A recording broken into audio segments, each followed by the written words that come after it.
Vadarevu Nagarikallu bypass road వేశారు. ఇక్కడ ఇది ఇంజనంపాడు వెళ్ళేటువంటి రోడ్డు.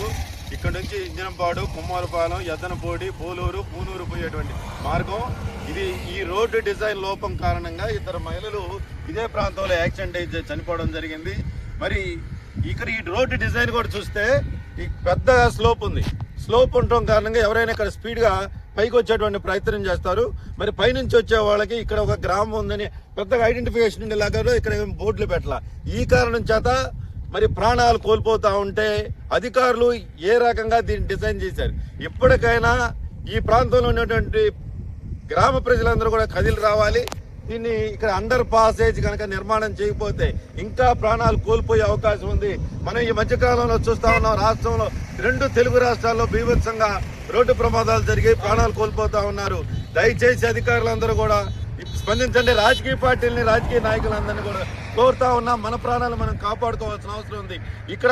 ఇక్కడ కనీసం ఇవాళ మేము వచ్చిన తర్వాత చూస్తే నిన్న మొన్న స్పీడ్ బ్రేకర్ వేశారని చెప్తున్నారు. స్పీడ్ బ్రేకర్ కూడా వేయలేదు. ఇక్కడ కనీసం డిజైన్ కనుక పెంచినట్లయితే ఈ ప్రాంతం ఈ రకమైన పరిస్థితి ఉన్నది కాదు. మరి వీలైన త్వరగా ఈ అంశాన్ని మనం స్వయంగా కలెక్టర్ గారి దృష్టికి తీసుకెళ్దాం. ఖచ్చితంగా ఇక్కడ డిజైన్ మార్చడం కానీ అండర్ పాస్ వచ్చి 2 గ్రామాల మధ్య ఒక చోటైనా అండర్ పాస్ చేయకపోతే ఇంకా పోయే ప్రాణాలని మనం ఆపే ప్రయత్నం చేయాలి.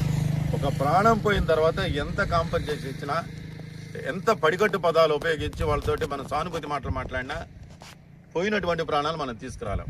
కాబట్టి ప్రాణాలు పోకుండా చేయటం మన బాధ్యత. వీటన్నిటి కూడా జరుగుతున్న ప్రమాదాలని నివారించదగిన రోడ్డు ప్రమాదాలు. ఆ కుటుంబాలు రోడ్డును పడతా ఉన్నాయి.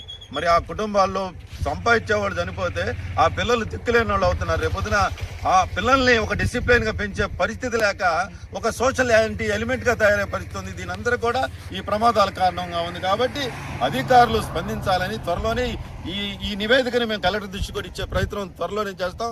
ఖచ్చితంగా దీని మీద ఒక పరిష్కారం ఇచ్చే దిశగా మా పోరాటం చేస్తాం. ప్రజలందరూ కూడా కలిసి రావాలని కోరుతా ఉన్నాం.